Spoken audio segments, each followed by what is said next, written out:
안녕하세요. 2020학년도 1학기 국제경제학을 담당할 최명식 교수입니다.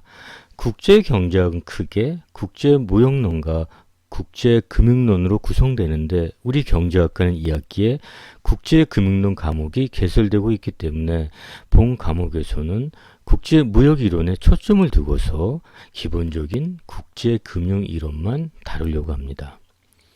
자세한 수업 계획 전반에 대한 소개는 첫 번째 오프라인 수업에서 말씀드리겠습니다. 오늘은 국제금융이론 첫 번째 수업으로서 3월 18일자 온라인 수업으로 진행되며 본 강의를 공부한 후에는 별첨한 연습 문제와 솔루션 가운데 연습 문제 1번만 풀어서 간단히 LMS를 통해 과제물로 제출하시면 되겠습니다. 첫 번째 국제금융 파트에서 다룰 강의 주제는 환율 및 외환시장의 소개입니다. 우리가 방학 동안 미국에 여행 가서 쓰려고 은행에 가서 시장 환율에 따라 원화를 지급하고 달러를 산다면 이는 은행이라는 외환시장에서 달러화라는 외환을 거래한 것입니다. 그런데 최근에 코로나 바이러스 전염병 2019의 팬데믹으로 인해 환율이 더 상승했다면, 즉 달러의 가치가 높아졌다면 원화 대비 달러화 환전이 줄어들고 미국에서 머물 호텔, 레스토랑 등을 원화 기준으로 더 비싼 가격에 즐겨야만 합니다. 이렇게 국가마다 통화가 다르기 때문에 환율은 여행객뿐만 아니라 재화 서비스의 수출과 수입, 그리고 외국에 지사를 설립하거나 외국 주식과 채권을 사는 다양한 해외 투자에 큰 영향을 미칩니다.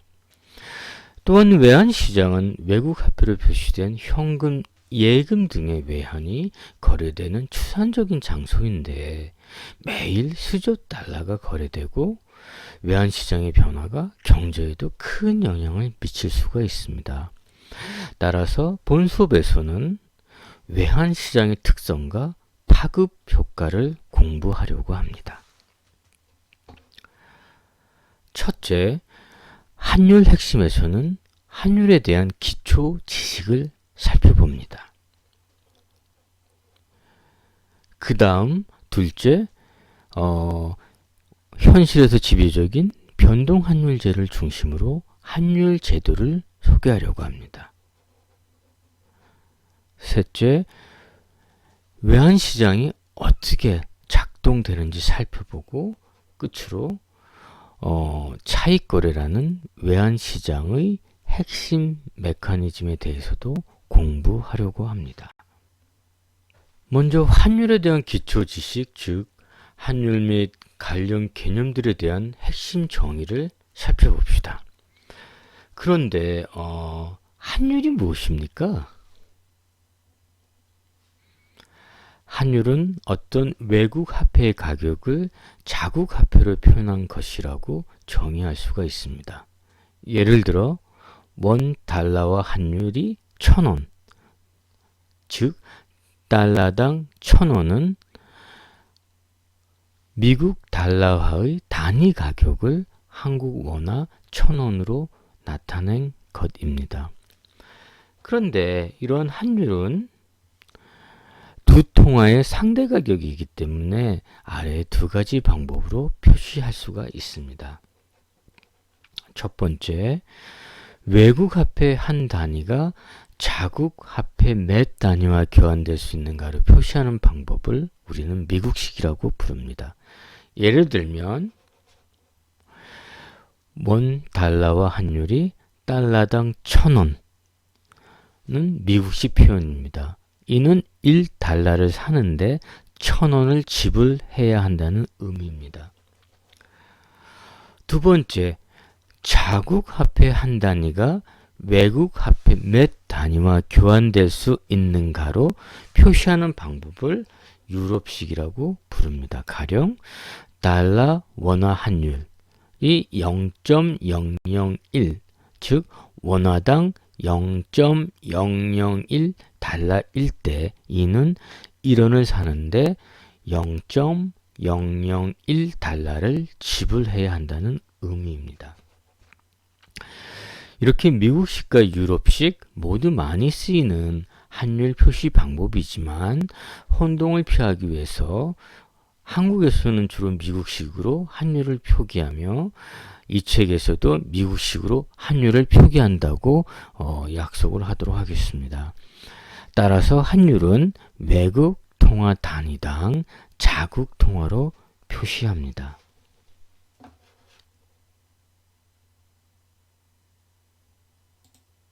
이 표는 경제신문에서 주로 볼 수 있는 주요 환율을 보여주고 있습니다.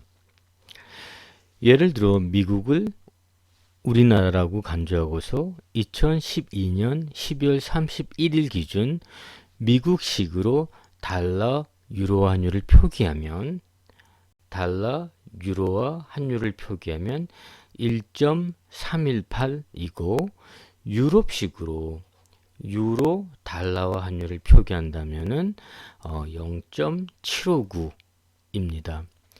그런데 환율은 이국 통화의 상대적 비율이기 때문에 유로, 달러와 환율의 역수는 달러, 유로와 환율이 됩니다. 반대로 달러, 유로와 환율의 1.318의 역수는 유로, 달러와 환율 0.759가 됩니다. 다른 경제 변수의 가격들과 마찬가지로 환율은 시간에 따라 변동합니다. 즉, 외환 시장에서 외국 통화로 표시된 현금, 예금 등을 뜻하는 외환의 수요와 공급이 변함에 따라 외환의 가격인 환율이 변동하게 됩니다.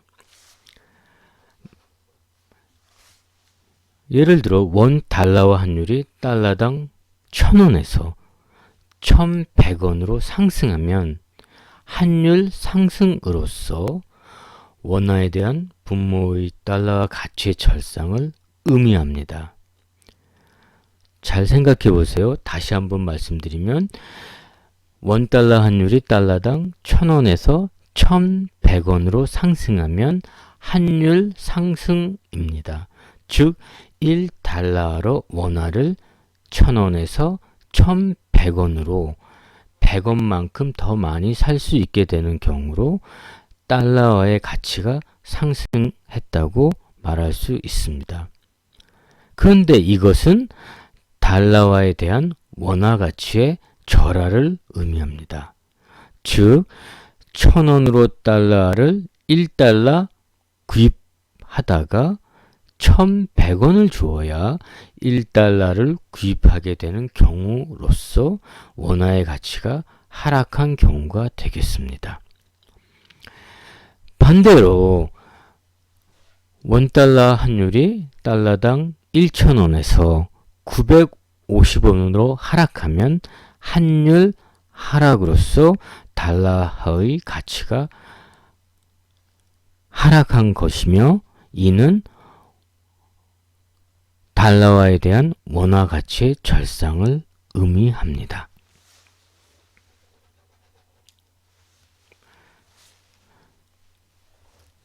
그런데 한국 경제에서 원 달러와 환율의 변동은 중요한 영향을 미칩니다.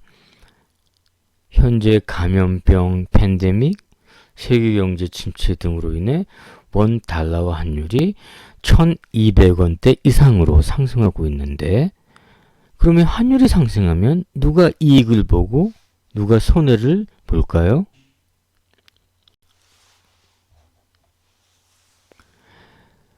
외국의 달러화로 돈을 빌려준 채권자, 달러화 가격으로 상품을 해외에 파는 수출업자 등은 이익을 보겠지만 외국으로부터 달러화로 차입한 채무자, 달러화 가격으로 외국 상품을 구매하는 수입업자 등은 손해를 볼 것입니다.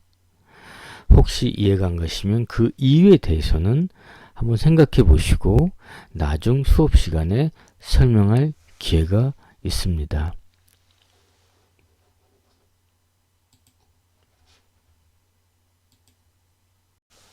다시 한번 환율의 변동에 대해서 간단하게 말씀을 드리도록 하겠습니다. 외환 시장의 상황에 따라서 외환의 수요 공급이 변함에 따라 시시각각 환율이 변동합니다. 만약 원 달러화 환율이 달러당 1,000원에서 1,100원으로 상승했다면 이는 환율 상승으로 달러화의 가치가 절상된 것이며 반대로 원화의 가치는 절하된 것입니다. 또 다른 예제로서 만약 원 달러화 환율이 1,000원에서 950원으로 하락했다면 이는 환율 하락으로서 달러화의 가치가 하락한 것이고 절하한 것이고 반대로 원화 가치는 절상한 것입니다.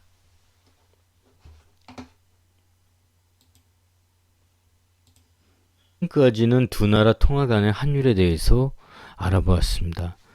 그런데 세계 경제에는 수많은 나라와 통화가 있기 때문에 어떤 특정 통화 혹은 자국 통화의 가치가 강해졌는지 약해졌는지를 살펴볼 때 다른 한 통화에 대해서뿐 아니라 수많은 여러 통화들 전반에 대해 살펴보는 것이 중요합니다.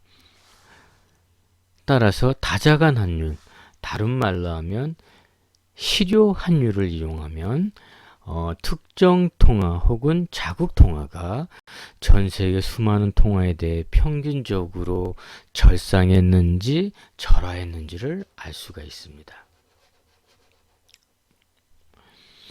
다자간 환율이란 여러 통화를 하나의 바스켓에 포함시킨 다음 포함시킨 각 통화에 대한 자국과의 환율 변화율을 교역 가중치를 사용해 가중평균함으로써 바스켓 전체의 환율 변화를 파악하는 것입니다. 이를 우리는 실효 환율의 변화율이라고 합니다. 예를 들어 한국 무역의 40%가 일국 중국과 행해지고 60%가 이국인 미국과 행해진다고 합시다. 그런데 한국 원화가 중국에 대해서는 10% 절상되고 미국에 대해서는 30% 절하된 경우 실효 환율의 변화율을 계산하면 어떻게 될까요?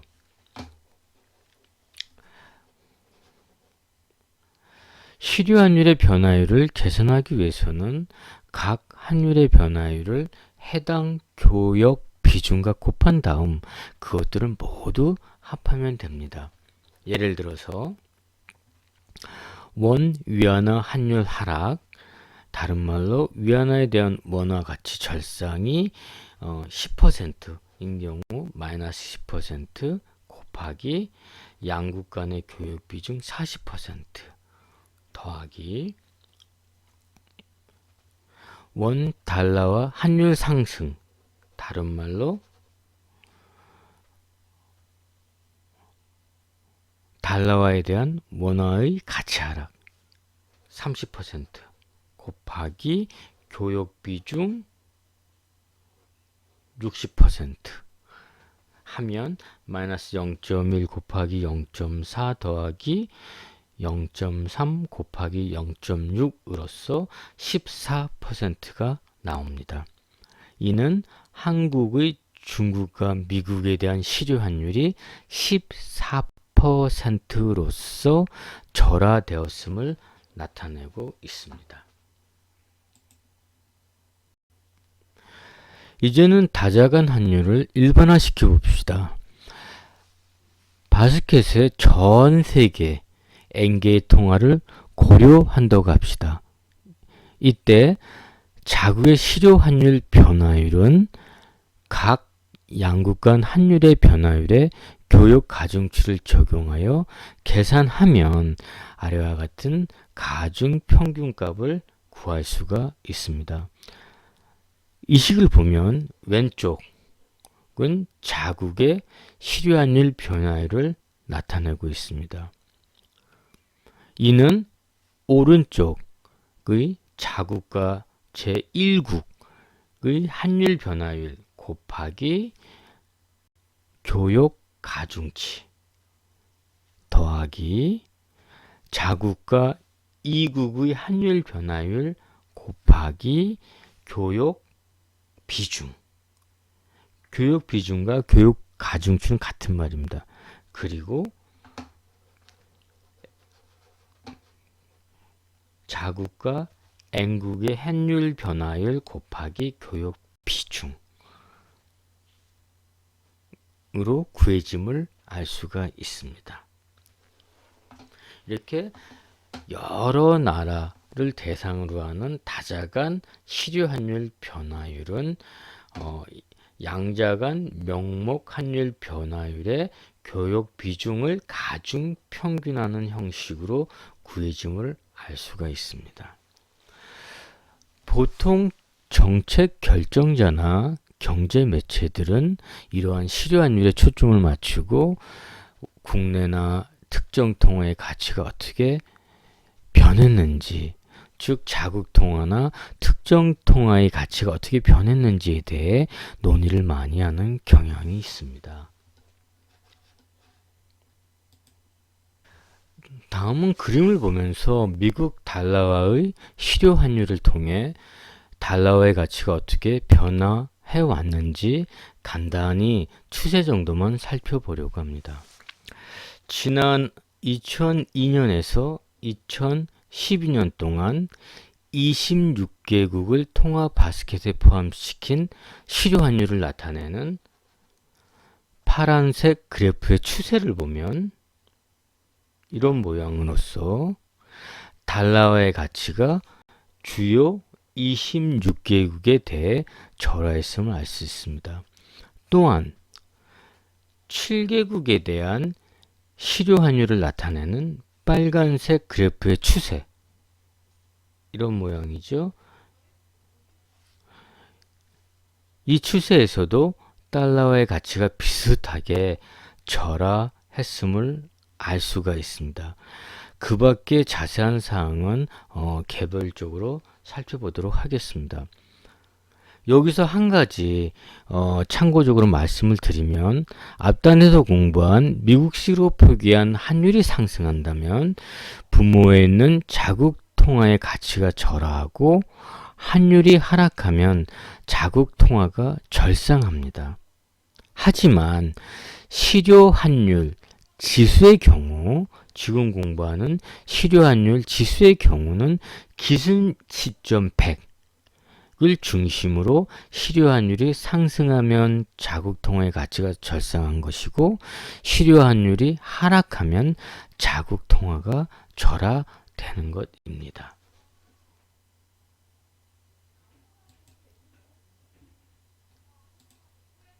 이에 덧붙여 아래 그래프는 2016년부터 2019년 1월 1일까지 원화와 달러와의 실질 실효환율 지수의 움직임을 보여주고 있습니다. 실질 실효환율은 앞에서 공부한 실효환율에다 물가 수준까지 감안해서 자국 화폐의 실질적인 구매력, 즉 대외 가치가 어느 정도인지 알 수 있는 지표입니다. 2018년 1월 이후만 한번 살펴본다면 파란색으로 표시된 원화와 빨간색으로 표시된 달러화는 모두 기준 시점 100보다 절상되고 있으며 특히 달러화가 원화에 비해 더 많이 절상돼 있음을 알 수 있습니다. 오늘 핵심 파트의 마지막 기초 지식으로서 환율의 역할을 하나 소개하면 이렇습니다. 환율을 사용하면 우리가 아는 것처럼 전 세계 물건의 가격을 동일 통화나 국내 통화로 쉽게 비교할 수가 있습니다. 나라 간에 이렇게 가격을 비교하기 위해서는 가격을 동일한 화폐로 환산해야 합니다. 예를 들어서 만약 런던에서는 턱시도를 우리가 관심 있는 턱시도를 2,000파운드에 팔고 홍콩에서는 3만 홍콩 달러에 팔며 뉴욕에서는 4,000달러에 거래된다고 합시다. 운송비 등 거래 비용이 실제로는 중요하겠지만 국제 거래 비용이 작아서 무시할 수 있다면 어디에서 턱시도를 구매하는 게 좋을까요? 한번 선택해 보시죠. 다른 통화로 이렇게 가격이 매겨진 재화를 비교하려면 먼저 모든 가격을 동일한 통화로 환산해야 합니다. 시나리오 1에서 홍콩 달러 파운드화 환율이 15 파운드당 15 홍콩 달러이고 달러 파운드화 환율이 파운드당 2달러일 때 파운드화로 환산해 보면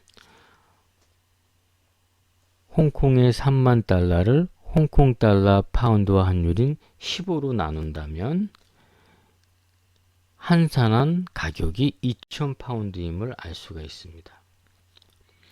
또 미국 가격인 4,000달러를 달러 파운드화 환율인 2로 나눈다면 파운드 가격은 2,000파운드가 됩니다. 따라서 이들 환율 하에서는 즉 동일한 환율 여기서는 파운드화로 환산했을 때 모든 가격이 동일함을 알 수가 있습니다. 반면에 시나리오 2에서는 홍콩 달러 파운드화 환율이 16으로 상승했고 즉 홍콩 달러가 파운드화에 대해 절하했고 달러 파운드화 환율은 1.9로 하락 즉 달러는 파운드화에 대해 절상했습니다. 이들 새로운 환율 하에서 상품 가격은 변하지 않았지만 이를 동일 파운드화로 전환해 보면 홍콩 가격 3만 달러를 16으로 나누면 파운드 가격은 1875 파운드가 되고 미국 가격 4,000달러를 1.9로 나누면 파운드 가격은 2,105 파운드가 됩니다.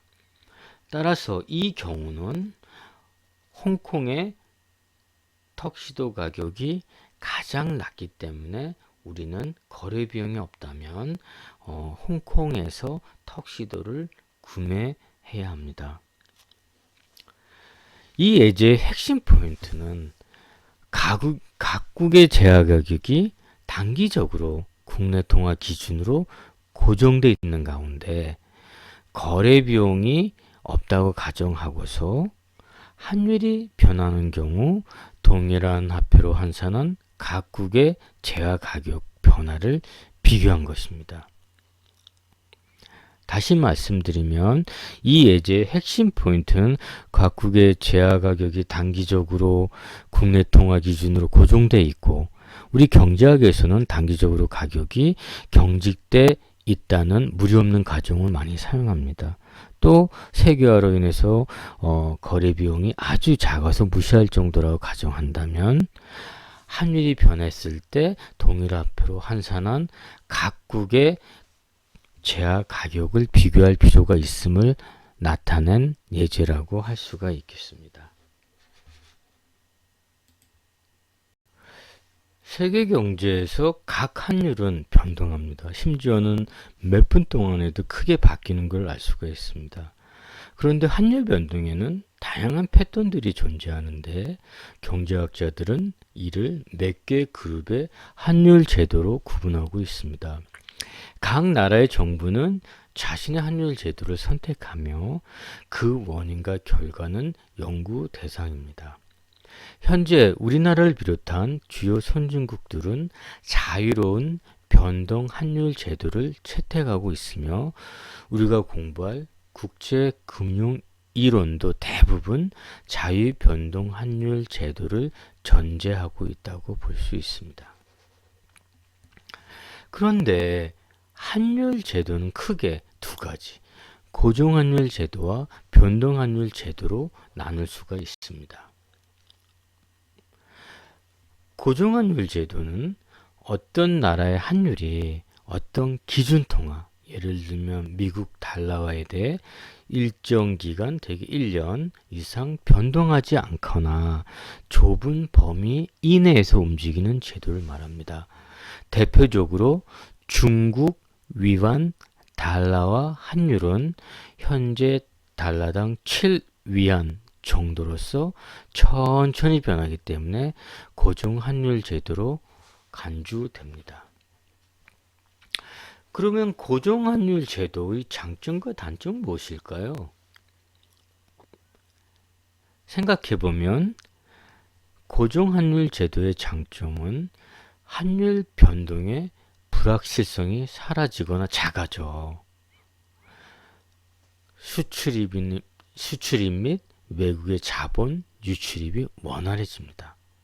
그러나 단점은 한 예로서 미국 달러가 급 변동하게 되면 양국 모두 외환시장에 개입해서 이를 조절하기 위해 엄청난 노력을 기울여야 하는데 이로 인해 자본시장에 혼란이 올 수 있고 또 환율 통제가 실패한다면 큰 경제적 혼란을 야기한다는 점입니다.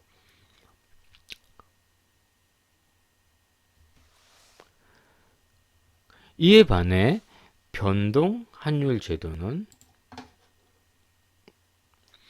어떤 나라의 환율이 외환 시장의 수요와 공급에 따라 수시로 자유롭게 변동 혹은 넓은 범위 이내에서 움직이는 제도를 말합니다. 원 달러화 환율, 달러, 유로화 환율 등은 변동폭이 상당하여 변동 환율제에 속합니다. 그러면 변동 환율 제도의 장단점은 무엇이 있을까요? 한번 생각해 보면 변동 환율 제도의 장점은 중앙은행이 환율을 일정 수준으로 유지하기 위해 외환시장에 개입하지 않아도 되기 때문에 통화 정책을 독립적으로 사용하여 거시경제 안정을 도모할 수 있고 또 외부 충격이 환율 변동에 흡수된다는 점입니다. 반면 단점은 환율의 변동폭이나 변동성이 크기 때문에, 즉 높기 때문에 외환시장 규모가 작고 외부 충격의 흡수 능력이 미약한 개발도상국의 경제적 교란 요인으로 작용할 수 있습니다. 따라서 환율 제도의 이런 장단점을 통해서 선진국들은 보통 변동 환율 제도를, 개도국들은 보통 고정 환율 제도를 많이 선택하고 있음을 짐작해 볼 수가 있습니다. 그림 10-4는 세계 환율 제도를 분류해서 보여주고 있습니다. 국제통화기금 IMF는 환율의 신축성 정도와 회원국의 실제 환율 운영 형태에 따라 환율 제도 분류 체계를 만들어 회원국들에게 적용하고 있는데 2010년 기준으로 179개국 경제를 대상으로 한 환율 제도 분류를 간단히 살펴보도록 하겠습니다.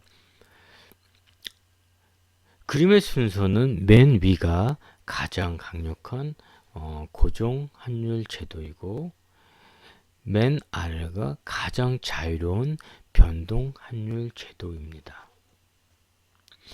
첫째, 맨이 51개 국가는 고유의 자국 통화를 갖고 있지 않는 나라들입니다. 즉 달러 통용화나 통화 동맹 나라들입니다. 예를 들어 에콰도르, 파나마 등은 미국 달러화를 자국 통화로 사용하는 달러 통용화, 다른 말로 달러라이제이션을 채택하고 있습니다. 반면 유로존 18개국은 통화 동맹을 결성하여 영내 단일 통화인 유로화를 사용하고 있습니다. 둘째, 통화위원회 제도는 자국 통화의 환율을 기준 통화에 더 강하게 지속적으로 고정시키기 위해 어떤 특별한 법적, 절차적 규정을 둔 제도입니다. 홍콩, 마카오 등이 이에 해당됩니다.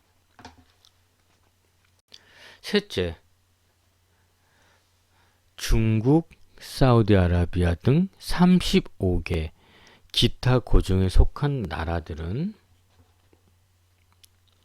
환율 변동이 플러스 마이너스 1% 이내로서 단일 통화에 고정시킨 경우도 있고 또 여러 통화로 구성된 바스켓에 고정시킨 경우도 있습니다. 그 다음 넷째, 밴드, 크롤링 팩, 크롤링 밴드에 속한 가나, 베트남 등 43개국이 있는데 크롤링 팩은 자국 통화를 단일 통화나 복수 통화 바스켓에 고정시키는데 사전에 정해진 환율 수준에 수렴하도록 기준 환율을 주기적으로 미세 조정하는 제도입니다.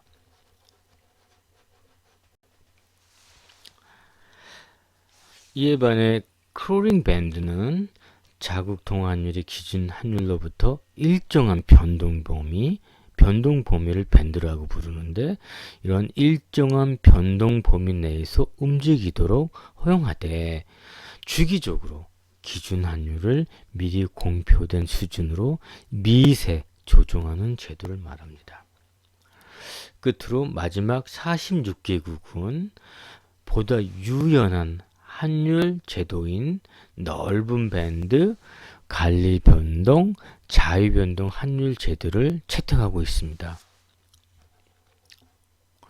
이 가운데 러시아, 싱가포르 등이 채택한 관리 변동 환율 제도는 환율의 신축적인 변동을 허용하되 정책 당국이 외환 시장에 적극 개입함으로써 환율이 적정 수준에서 움직이도록 관리하는 제도입니다. 이에 반해 자유 변동 환율 제도는 한국, 일본, 영국, 미국 등이 채택한 제도로서 환율이 외환 시장에서의 수요와 공급에 따라 자유롭게 결정되도록 하는 가장 신축적인 환율 제도로서 정책 당국은 유사시에만 제한적인 시장 개입이 허용되는 경우입니다. 및 환율 제도에 대한 설명을 마치고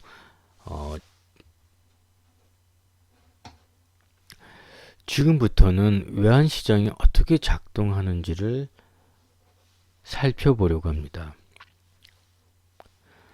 전 세계 환율은 시시각각 외환시장에서 결정됩니다. 환율은 외환시장에서 두 통화가 서로 거래될 때 그 거래가 행해지는 가격이며 시장의 수요와 공급의 힘에 의해 결정되는 가격입니다. 예를 들면 원화를 주고 달러화를 사거나 원화를 받고 달러를 팔 때 환율이 결정돼 적용됩니다. 그러면 외환시장에서 사용되는 외환을 어떻게 정의할 수 있을까요? 외환이란 외국 화폐 및 외국 화폐로 표시된 예금을 중심으로 수표, 채권, 어음 등의 일체를 말합니다. 그리고 외환이 거래되는 외환시장은 조직된 거래소가 아니라 각 외환 거래는 세계 전역의 수많은 관련 장소에서 두 당사자끼리 책상에 앉아 전화나 온라인 등을 통해 행해지는 장외 거래입니다.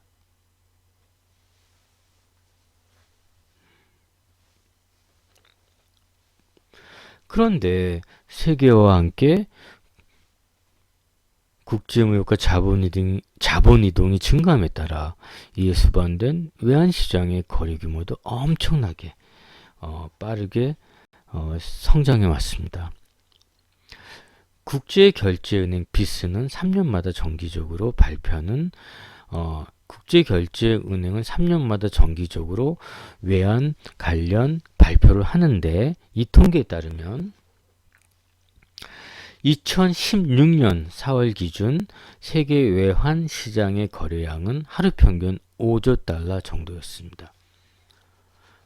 여기서 2010년 4월 기준으로는 하루 평균 거래량이 약 4조 달러였고 3대 주요 외환 시장은 은행들이 주로 많이 모여있는 영국 런던 하루 1조 8,540억 달러 거래, 그리고 미국 뉴욕 하루 9,040억 달러 거래, 그리고 일본 동경 하루 3,120억 달러 거래로서 이들의 거래가 약 75% 이상을 차지하고 있습니다.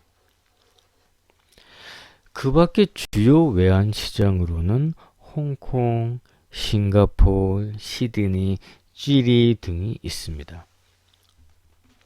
정리하면요, 외환은 외국 화폐 및 외국 화폐로 표시된 예금 등을 말합니다. 그리고 외환 시장은 외환이 거래되는 추상적인 장소로서 주로 두 당사자끼리 책상에 앉아 전화나 온라인 등을 통해서 거래가 행해지는 장외 거래임을 알 수가 있습니다. 다음은 외환시장에서 외환 거래 방법에 대해서 살펴보도록 하겠습니다. 가장 간단한 외환 거래는 두 당사자가 어떤 통화를 다른 통화로, 예를 들어서 원화를 달러로 즉각 교환하는 현물환 계약 거래입니다. 현장에서 외환 거래가 일어난다는 의미로 현물환이라고 부릅니다. 현물환 거래에서 행해지는 환율을 우리는 현물 환율이라고 하는데, 그냥 환율이라고 할 때는 이 현물 환율을 가리킵니다. 일반 사람들이 은행에 가서 환전하는 거래는 대부분 소액 현물환 거래입니다. 이것은 외환시장의 극히 일부분을 차지할 뿐이고, 대부분의 외환 거래는 런던, 뉴욕 등 세계 주요 금융 중심지에 위치하고 있는 상업은행들에 의해서 행해집니다. 거기서도 현물환 거래가 가장 일반적인 형태입니다. 그런데 우리가 은행에 가보면 외환을 사는 가격과 파는 가격 간의 차이가 상당히 큰 것을 볼 수가 있습니다. 이 외환 가격의 차이를 스프레드라고 부르며 2%에서 5% 정도가 됩니다. 스프레드는 일종의 수수료 및 커미션에 해당되는 거래 비용입니다. 그러나 큰 기업이나 은행이 수백만 달러를 교환하는 경우에는 스프레드가 0.1% 이하로 매우 작습니다. 다음은 외환시장에서 외환 거래를 하는 방법을 살펴본 현물환 계약 거래 이외에 다른 계약도 많습니다. 다음은 외환시장에서 외환 거래를 하는 방법을 살펴보면 현물환 계약 거래 이외에 다른 계약도 많습니다. 선물환, 스왑, 통화선물, 옵션 등입니다. 이런 계약을 묶어 우리는 파생상품이라고 쉽게 부릅니다. 계약과 가격이 현물환과 현물 환율에서 파생되어 나왔기 때문입니다. 선물환 거래에 대해서만 잠깐 말씀드리면 현물환 거래가 현물 환율을 적용한 현물환 계약을 통한 외환 거래이듯이 선물환 거래는 선물 환율을 적용시킨 선물환 계약을 통한 외환 거래입니다. 자세한 선물환 계약 거래에 대한 설명에 앞서 먼저 오른쪽 그림을 보시면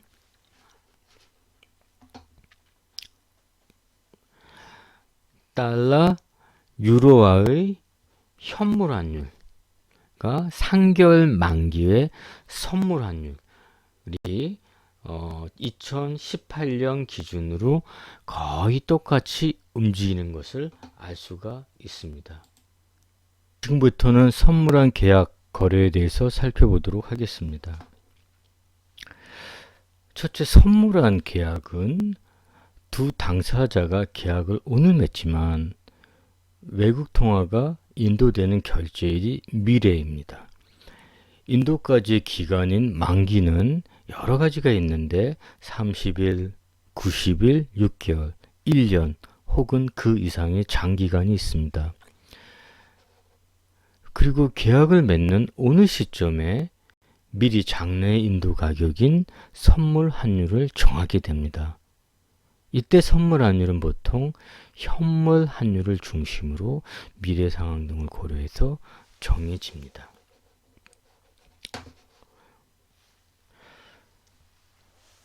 고객이 은행에 가서 선물환 계약을 오늘 체결하고 이때 약간의 수수료를 지불하고서 계약한 장래일에 정해진 선물 환율에 따라 외환을 인수하면서 그 대금을 지불하는 형태입니다. 예를 들어 달러당 1,000원의 환율로 100만 달러를 30일 후에 매입하는 선물환 계약을 체결한 경우 장래 30일 후의 만기일에 당일 환율이 달러당 1,100원이 될지라도 이에 관계없이 계약한 선물 환율에 따라 10억 원을 지불하고 100만 달러를 매입하는 경우입니다.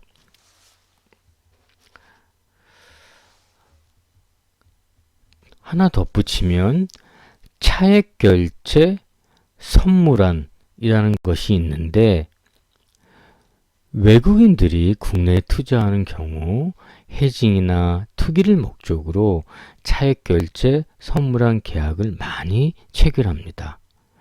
차액 결제 선물환은 보통 외환 실물의 인수도가 없이 당초 약정한 선물 환율과 만기일 현물 환율 간의 차액만을 정산하여 보통 달러화로 결제하는 방식입니다.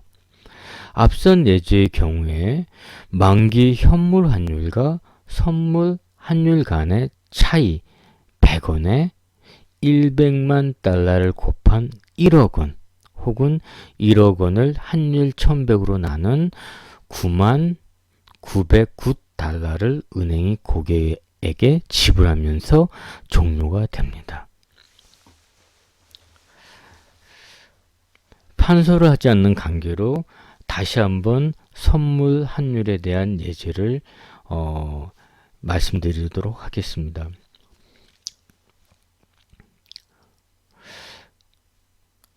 고객이 은행에 가서 선물환 계약을 오늘 체결하고 이때 약간의 수수료를 지불하고서 계약한 장래일에 정해진 선물환율에 따라 외환을 인수하면서 그 대금을 지불하는 것이 선물환 계약입니다. 예를 들면 달러당 1,000원의 환율로 100만 달러를 30일 이후에 매입하는 선물한 계약을 체결한 경우 30일 이후 만기일에 가서 당일 환율이 달러당 1,100원이던 달러당 900원에 관계없이 계약한 선물 환율에 따라 10억 원을 지불하고 100만 달러를 은행으로부터 매입하게 됩니다.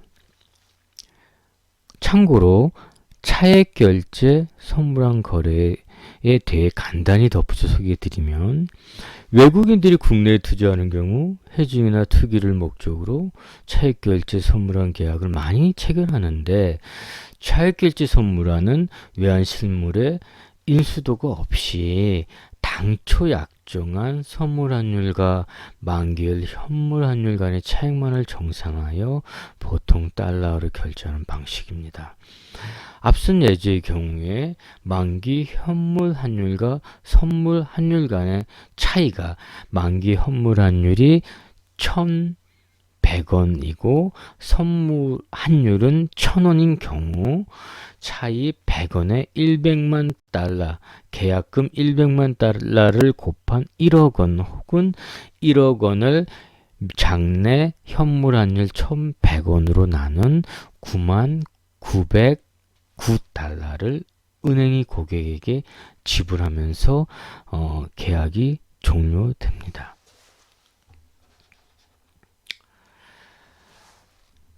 다음은 두 번째 외환 수확 계약에 대해서 한번 살펴보도록 하겠습니다. 외환 수확 계약은 어떤 외환에 대한 현물한 매도나 매입을 동일 통화에 대한 선물한 재매입이나 재매도와 결합시킨 것입니다. 어떤 은행이 달러가 부족한 다른 은행에게 100만 달러를 빌려주고 동시에 60일 후에 사전에 정한 선물 환율로 빌려진 100만 달러를 다시 매입하는 계약을 체결하는 경우가 수확 거래에 해당됩니다. 이와 같이 수확 계약은 현물환과 선물환의 두 거래를 결합함으로써 현물환과 선물환 계약을 따로따로 하는 것보다 거래 비용을 줄일 수가 있습니다. 국제결제은행의 발표에 따르면 2016년 4월 기준 현물환 거래는 32.6%를, 선물환 거래가 13.8%를, 그리고 외환 수합이 46.9%를 차지하여 이 세 거래를 모두 합한 전통적 외환 거래가 90% 이상 차지하고 있다고 발표하고 있습니다. 네, 통화선물 계약은 선물한 계약과 마찬가지로 두 당사자가 미리 어떤 시점 미리 정해놓은 환율에 따라 외환을 인도하는 한 약속입니다. 그러나 선물한 계약과 달리 통화선물 계약은 만기 등의 거래 방식이 선물 거래소별로 표준화되어 각 거래소에서 거래됩니다.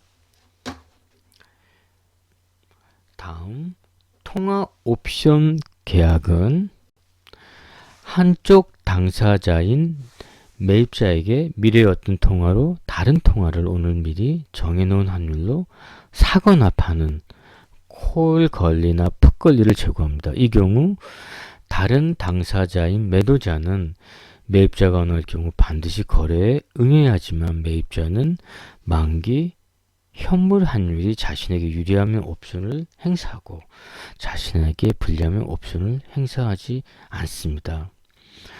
시간 관계상 상대적으로 비중도가 낮은 통화 선물과 통화 옵션은 이 정도만 소개하고 마치도록 하겠습니다. 지금까지 살펴본 이들 모든 외환 금융 상품을 활용해 투자가는 헤징 투기 등을 할 수가 있습니다. 이에 관한 강의는 이학기에 개설될 국제금융 수업에서 자세히 이루어질 예정입니다.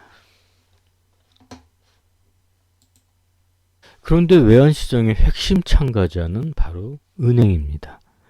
은행들은 자신의 이익을 위해 외환을 사고 팔기도 하고 때로는 기업 등 고객을 위해 거래를 합니다. 예를 들어 국내 기업이 유럽에 수출하고 판매 대금을 달러화로 10만 불 받는 경우 유럽 수입업자는 자신의 거래은행에서 수입 대금을 환전해 국내 은행 계좌에 이체시키면 예금이 됩니다. 이것은 은행 간 외환 거래의 한 예입니다. 그래서 외환 시장을 우리는 은행 간 시장이라고 부르는데 세계 모든 외환 시장 거래의 75%가 도이치뱅크, 시티뱅크 등의 10개 은행에 의해 이루어집니다. 또한 정부가 외환시장에 개입하기도 합니다. 외환시장의 안정이나 자국 경제를 위해 필요한 경우 정부가 외환시장의 거래나 움직임을 제한합니다. 정부가 외환 거래량을 통제하거나 환율을 고정시키는 정책은 일종의 자본 통제로서 국경을 넘나드는 금융 거래를 제한하는 것입니다. 그렇지만 한국은행 같은 중앙은행의 외환시장 개입은 금융위기나 경제위기 같은 특수한 상황에서만 허용될 것입니다. 지금까지는 외환시장이 어떻게 작동하는지 살펴보았습니다. 지금부터는 차익거래라는 외환시장의 핵심 메커니즘에 대해 알아보도록 하겠습니다. 차익거래란 일시적인 가격 차이에서 발생하는 이익을 노리는 재정거래 전략입니다. 간단히 말하면 한쪽에서 싸게 사서 다른 쪽에게 비싸게 팔아 이익을 내는 것입니다. 이러한 차익거래를 거치면서 처음에 가격이 저렴했던 시장에서는 수요 증가로 가격이 상승하고 가격이 비쌌던 시장은 공급 증가로 가격이 하락함에 따라 시장은 이에 이익 기회가 없어지고 차익 거래가 행해질 수 없는 균형을 이루게 됩니다. 만약 뉴욕과 런던 시장에서 달러와 파운드를 거래하는 경우 두 곳에서의 자금 이체는 온라인으로 행해져 거래 비용이 무시할 정도로 없다고 가정해 봅시다. 뉴욕의 파운드 달러와 환율이 달러당 0.5파운드이고 다시 말씀드리면 뉴욕의 파운드 달러와 환율이 달러당 0.5파운드이고 런던의 환율이 달러당 0.5파운드라면 뉴욕에서 파운드라면 가격이 저렴한 뉴욕에서 1달러를 파운드 가격이 저렴한 뉴욕에서 1달러를 0.5파운드에 사서 그것을 런던에서 0.5파운드에 팔면 위험없이 즉각적으로 달러당 0.05파운드 이익을 얻습니다. 이것이 차익 거래입니다. 그런데 이런 차익 거래를 거치면서 뉴욕에서는 달러화 대비 파운드 수요가 증가하여 파운드 가격이 올라가고 또 런던에서는 달러 대비 파운드 공급이 증가하여 파운드 가격이 하락함에 따라 점차적으로 두 두 시장에서 똑같이 환율이 0.52가 된다면 균형을 달성해 무차익 거래 조건을 형성하게 되는 겁니다.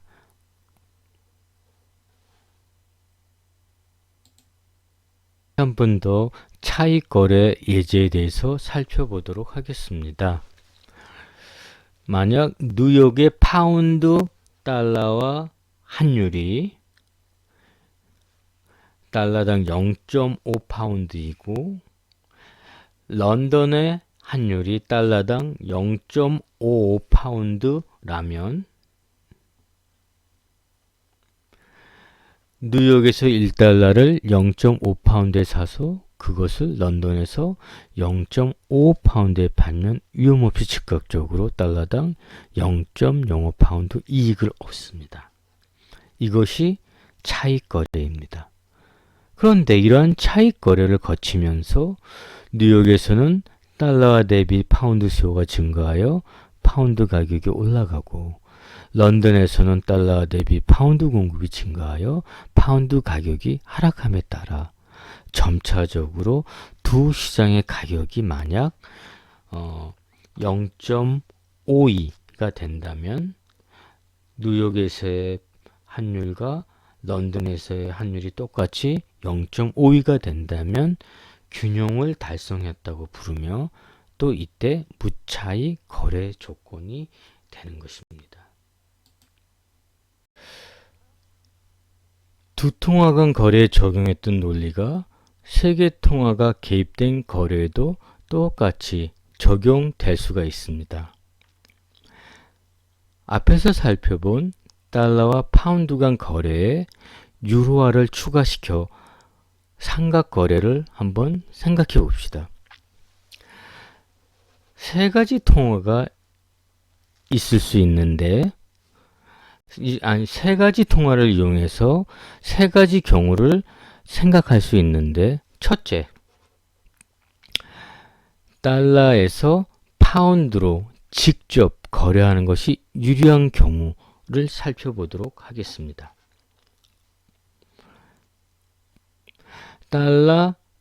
파운드 달러 환율이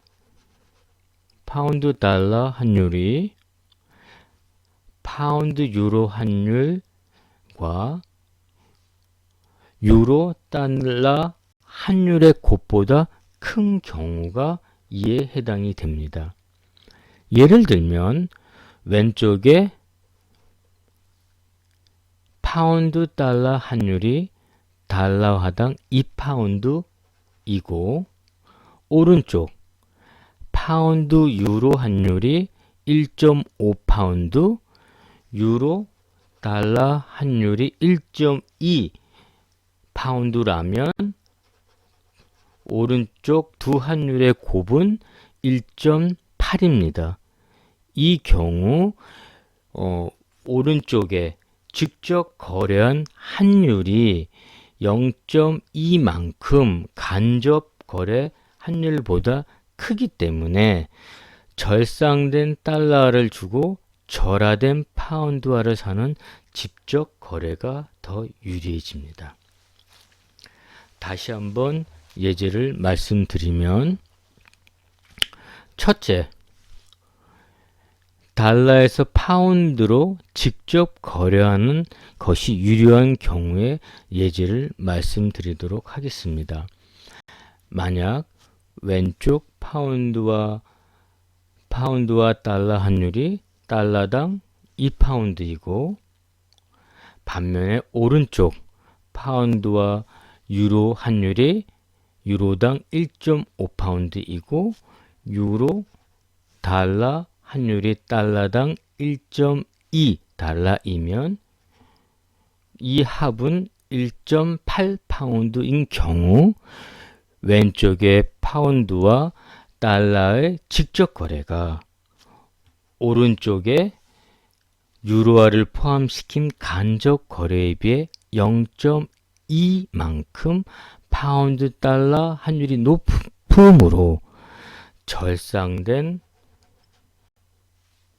달러를 주고 절하된 파운드화를 사는 이 직접 거래, 왼쪽에 직접 거래가 오른쪽에 유로화가 들어가 있는 간접 거래보다 유리합니다.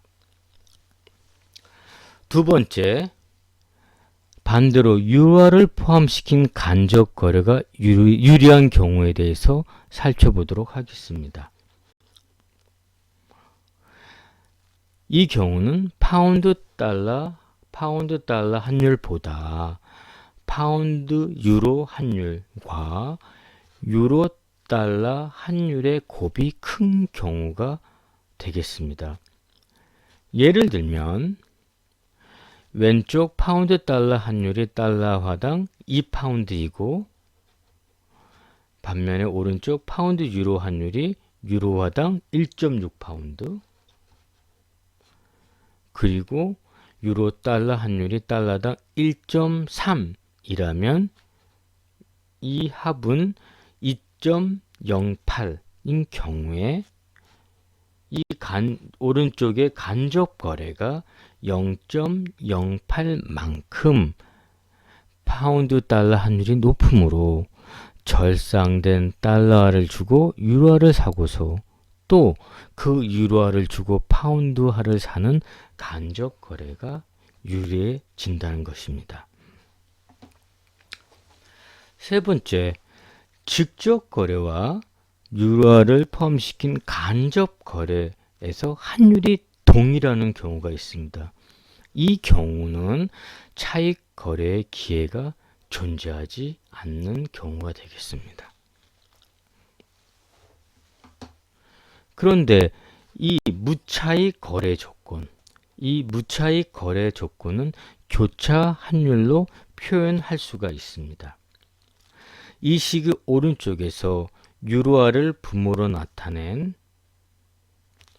두 환율의 비율을 우리는 교차 환율이라고 부릅니다. 그렇다면 교차 환율이 현실에서 필요할까요?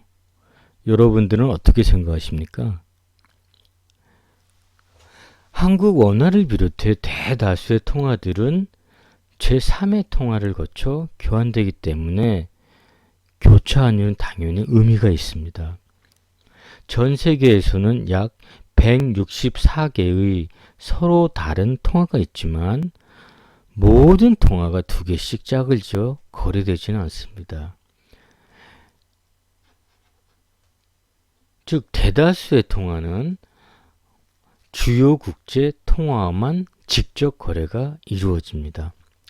즉 다른 말로 외환 거래는 미국 달러를 중심으로 유로화, 파운드와 엔화 등의 국제 통화를 매개 수단으로 다른 통화를 거래하는 행위입니다. 전 세계 모든 외환 거래의 85% 정도가 달러화를 주고받으면서 행해집니다. 우리나라의 경우 원화를 주거나 받으면서 달러화 등 국제 통화를 받거나 줄 수는 있습니다. 그러나 원화는 아직 국제 통화가 아니기 때문에 이러한 국제 통화 이외에 여타 통화와의 직접 교환은 할 수가 없고 항상 달러화나 다른 국제 통화를 매개 수단으로 비국제 통화와 거래를 할 수 있습니다. 이에 따라 달러화 등 국제 통화를 매개 통화로 한 교차 환율을 사용하게 되는 것입니다. 오늘 공부한 내용을 정리하면서 수업을 마치려고 합니다. 오늘 수업에서는 외환시장의 특성과 파급 효과에 대해서 공부했습니다. 첫째, 환율 핵심에서는 환율에 대한 기초 지식을 살펴보았습니다. 두 번째, 오늘날 지배적인 변동 환율 제도를 중심으로 환율 제도를 고정 변동 환율제로 크게 구분하면서 살펴보았습니다.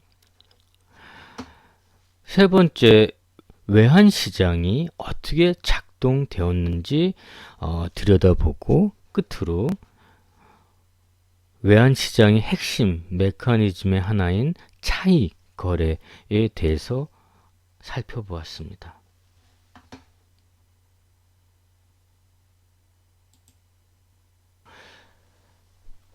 첫 번째, 환율의 핵심에서 환율이란 어떤 외국 화폐의 가격을 자국 화폐로 표현한 것이라고 정의할 수 있습니다. 즉, 환율은 두 통화의 상대 가격입니다. 따라서 환율은 두 가지 방법으로 표시할 수 있는데, 첫째, 외국 화폐 한 단위가 자국 화폐 몇 단위와 교환될 수 있는가, 미국식으로 표현하는 방법이 있습니다. 1달러에 1,000원 이렇게 표현하는 것은 미국식 표시 방법입니다. 또 다른 방법은 자국 화폐 단위가 외국 화폐 몇 단위와 교환될 수 있는가 표시하는 방법을 우리는 유럽식이라고 합니다. 그런데 환율은 시간에 따라 변동합니다. 즉, 외환시장에서 외국 통화로 표시된 현금, 예금 등을 뜻하는 외환의 수요 공급이 변함에 따라 외환의 가격인 환율은 시시각각 변동합니다. 이때 환율이 상승하면, 예를 들어서 원달러 환율이 달러당 1,000원에서 1,100원으로 상승하면 달러와 가치가 절상된 것이고, 이것은 원화 가치가 절하된 것이라고 할 수가 있습니다. 반대로 원달러화 환율이 달러당 1,000원에서 950원으로 하락하면 환율 하락으로서 이는 달러와 가치가 절하된 것이고 원화 가치가 상승했다는 의미입니다. 이러한 환율의 변동, 특히 한국 경제에서는 원달러와 환율의 변동은 우리나라 경제에 굉장히 중요한 영향을 미칩니다. 이에 대한 설명은 다음 시간에 혹은 국제금융론 시간에 설명이 이어질 것입니다. 지금 살펴본 두 나라 통화 간의 환율에 대비해서 세계 경제에는 수많은 나라와 통화가 있기 때문에 수많은 통화들 전반에 대해서 자국 통화 가치가 혹은 어떤 특정 통화 가치가 강해졌나 약해졌나를 살펴보는 것이 중요합니다. 따라서 다자간 환율, 다른 말로 시조 환율을 이용하면 자국 통화가 혹은 특정 통화가 전 세계 수많은 통화에 대해서 평균적으로 절상했는지 절하했는지를 알 수가 있습니다. 끝으로 환율의 역할을 하나 더 소개하면, 환율을 사용하면 전 세계 상이한 물건의 가격을 동일 통화나 국내 통화로 쉽게 비교할 수 있습니다.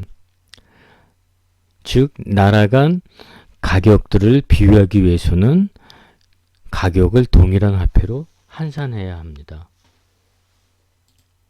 환율에 대한 기초 지식에 대해서 살펴보았습니다. 지금부터는 환율 제도에 대해서 간단하게 정리해 보도록 하겠습니다.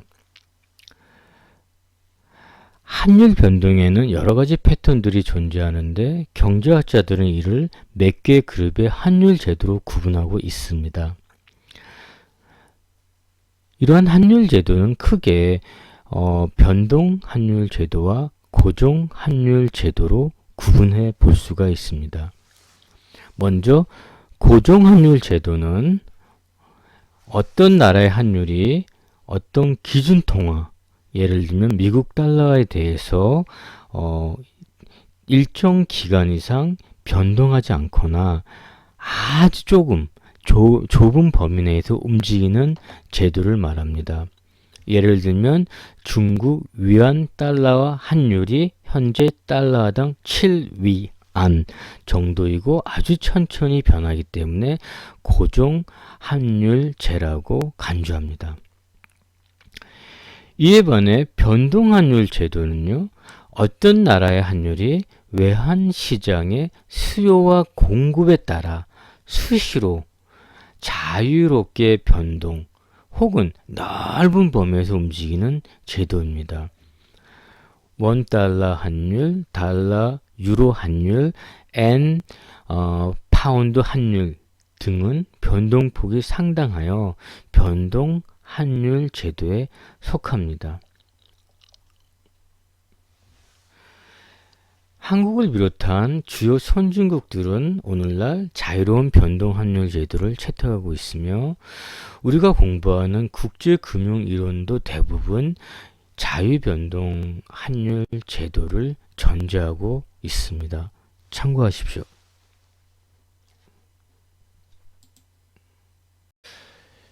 이제 환율 및 환율 제도에 대한 정리를 마치고 외환시장에 대해서 간단하게 정리해 보도록 하겠습니다. 외환이란 외환시장에서는 외환을 거래하는데 외환이란 외국 화폐 및 외국 화폐로 표시된 예금, 수표, 채권, 어음 등의 일체를 말합니다. 그리고 외환이 거래되는 외환시장은 어떤 조직된 거래소가 아니라 각 외환 거래는 세계 전역의 수많은 오피스 장소에서 두 당사자끼리 책상에 주로 앉아 전화나 온라인 등을 통해 행해지는 장외 거래입니다. 그런데 세계화와 함께 국제무역과 자본이동이 증감에 따라 이에 수반된 외환시장의 거래 규모 역시 빠르게 성장해 오고 있습니다. 외환시장에서 외환 거래 방법을 살펴보면 가장 간단한 형태는 현물환 계약 거래입니다.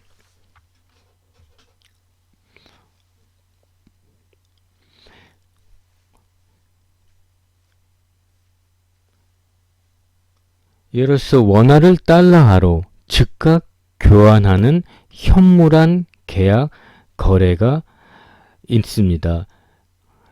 이때 현장에서 외환 거래가 일어난다는 의미로 우리는 현물환이라고 부릅니다. 그리고 현물환 거래에 행해지는 환율을 현물환율이라고 하는데 그냥 환율이라고 할 때는 현물환율을 가리킵니다.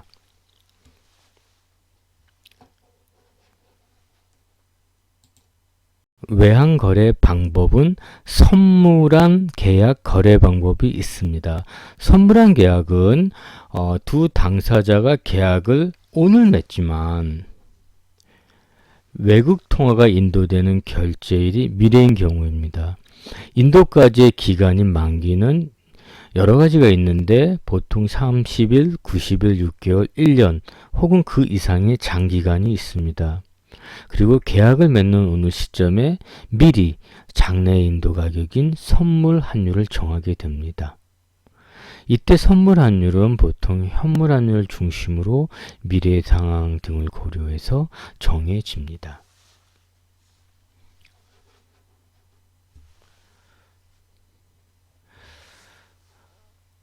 그 밖에 외환거래 방법으로서 외환 수확 계약에 대해서 말씀드리면 외환 수확 계약은 어떤 외환에 대한 현물환 매도와 매입을 동일 통화에 대한 선물환 재매입이나 재매도와 결합시킨 것입니다.